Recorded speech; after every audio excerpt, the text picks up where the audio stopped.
ಸೈಮಾ 2026 ಮಾಧ್ಯಮ ಪ್ರಶಸ್ತಿ ನೀಡಿ, ಅಂದರೆ ಉತ್ತಮ ಸಮಾಜ ಸೇವಕಿ ಅಂತ ಹೇಳ್ಬಿಟ್ಟು ನಿಮಗೆ ಒಂದು ಮಾಧ್ಯಮ ಪ್ರಶಸ್ತಿ ನೀಡಿದೆ. ಇದ್ರ ಬಗ್ಗೆ ನಿಮ್ಮ ಅಭಿಪ್ರಾಯ ಮ್ಯಾಮ್? ಉತ್ತಮ ಸಮಾಜ ಸೇವಕಿ ಅನ್ನೋದಕ್ಕಿಂತ ನಾನು ತುಂಬ ಸೇವೆ ಮಾಡುವ ಆಕಾಂಕ್ಷಿ ಅಂತ ಹೇಳೋದಕ್ಕೆ ಬಯಸ್ತೀನಿ. ಯಾಕೆಂದರೆ ಏನೋ ಗೊತ್ತಿಲ್ಲ, ನಾನು ಬೆಳೆದ ಬಂದ ದಾರಿ ಅನಿಸುತ್ತೆ ಮೋಸ್ಟ್ಲಿ ಈ ಒಂದು ಮಾರ್ಗಕ್ಕೆ ಕರ್ಕೊಂಡು ಬಂದಿದೆ ನನ್ನ ಅಂತ ಭಾವಿಸ್ತೀನಿ ಅಷ್ಟೇ. ಇವಾಗ ಬೇರೆ ಬೇರೆ ಎಷ್ಟೊಂದು ರಂಗಗಳಿದ್ದಾವೆ, ನೀವು ಯಾಕೆ ಸಮಾಜ ಸೇವೆನೇ ಆಯ್ಕೆ ಮಾಡ್ಕೊಂಡ್ರಿ ಮ್ಯಾಮ್? ಸಮಾಜ ಸೇವೆ ಅಂತ ಅಷ್ಟು ದೊಡ್ಡ ವರ್ಡ್ ನನಗೆ ಸೂಕ್ತ ಅಲ್ಲ ಅಂತ ಅನಿಸುತ್ತೆ ನನಗೆ. ಯಾಕೆಂದರೆ ನಾವು ಬಂದಿರುವಂಥ ಬೆಳೆದಿರೋ ದಾರಿ ಇದೆಯಲ್ಲ, ಅದು ಏನಾದರೂ ಒಂದು ಒಳ್ಳೆಯದನ್ನು ಮಾಡಬೇಕು ಅನ್ನೋ ಒಂದು ಉದ್ದೇಶವನ್ನು ಇಟ್ಕೊಂಡು ಗಾಯಕಿಯಾಗಿ, ಈಗ ರಾಜಕಾರಣಿಯಾಗಿ ಏನಾದರೂ ಸೋಷಿಯಲ್ ಸರ್ವಿಸ್ ಮಾಡಬೇಕು ಅನ್ನೋ ಆಸೆ ಆಕಾಂಕ್ಷೆಗಳನ್ನು ಇಟ್ಕೊಂಡು ಮಾಡ್ತಾ ಇದ್ದೀನಿ. ಇನ್ನು ಮುಂದೆ ಕೂಡ ಮಾಡ್ತೀನಿ.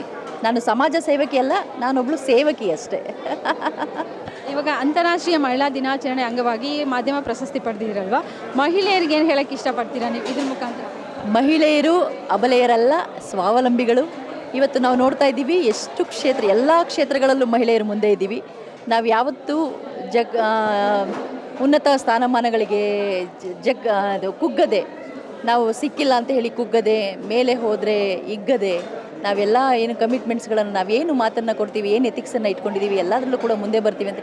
ಉದಾಹರಣೆಗೆ ದೇಶದ ಮೊದಲ ಪ್ರಧಾನಿ ಇಂದಿರಾ ಗಾಂಧಿಯವರು, ಕಲ್ಪನಾ ಚಾವ್ಲಾ ಅವರು, ವಚನಗಳ ಗಾಯಕಿ ಅಕ್ಕ ಮಹಾದೇವಿಯವರು ಇರ್ಬೋದು, ಹಲವಾರು ಉದಾಹರಣೆಗಳಿದ್ದಾವೆ ನಮ್ಮ ಕಣ್ಣು ಮುಂದೆ. ಒನಕೆ ಓಬವ್ವ, ಮಹಿಳಾ ಮಣಿಯರು ಶಿಕ್ಷಣ ಕ್ಷೇತ್ರದಲ್ಲಿ, ರಾಜಕೀಯ ಮತ್ತು ಕ್ರೀಡೆಯಲ್ಲಿ ನೀವು ನೋಡ್ತಾ ಇದ್ದೀರಾ, ಅಂಧ ಹೆಣ್ಮಕ್ಳುಗಳು ಇವತ್ತು ಪ್ರಥಮ ಸ್ಥಾನವನ್ನು ನಮ್ಮ ಇಂಡಿಯಾದಿಂದ ಪಡೆದಂಥ ಎಷ್ಟೋ ಉದಾಹರಣೆಗಳಿದೆ. ಅದನ್ನೆಲ್ಲ ತಗೊಂಡು ಯಾರು ನಮ್ಮ ಹಾರ್ಟಲ್ಲಿ ನಾವು ಯಾರನ್ನ ಇಷ್ಟಪಡ್ತೀವಿ, ಮಹಿಳೆಯ ಒಂದು ಮಾರ್ಗದರ್ಶಕರಾಗಿ ಅವರ ಮಾರ್ಗದಲ್ಲಿ ನಾವು ಕೂಡ ಹೋಗೋಣ ಅಂತ ಹೇಳಿ ಬಯಸ್ತೀನಿ ಅಷ್ಟೇ, ಹೇಳೋದಕ್ಕೆ ಬಯಸ್ತೀನಿ.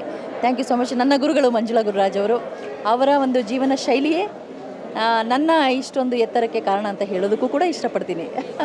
ನೀವು ಹೇಳೋ ಪ್ರಕಾರ ಮಂಜುಳಾ ಮೇಡಮ್ ಅವರು ನಿಮಗೆ ಗುರುಗಳಂತ ನೀವು ಹೇಳ್ತಾ ಇದ್ದೀರಿ? ಖಂಡಿತ. ನಾನು ಸಂಗೀತ ಕಲಿಬೇಕು ಅಂತ ಹೇಳಿ ಇಚ್ಛೆಪಟ್ಟು ಮೊದಲಾಗಿ ಹುಡುಕಿ ಹೋಗಿದ್ದೆ ಮಂಜುಳಾ ಗುರುರಾಜ್ ಅವರ ಬಳಿ. ಸುಮಾರು 18-19 ವರ್ಷದ ಬಾಂಧವ್ಯ ಇವತ್ತು ಕೂಡ ಹೀಗೆ ಇದೆ, ನನ್ನ ಉಸಿರಿರೋವರೆಗೂ ಹೀಗೆ ಇರುತ್ತೆ. ಅವರೇ ನನ್ನ ಇನ್ಸ್ಪಿರೇಷನ್.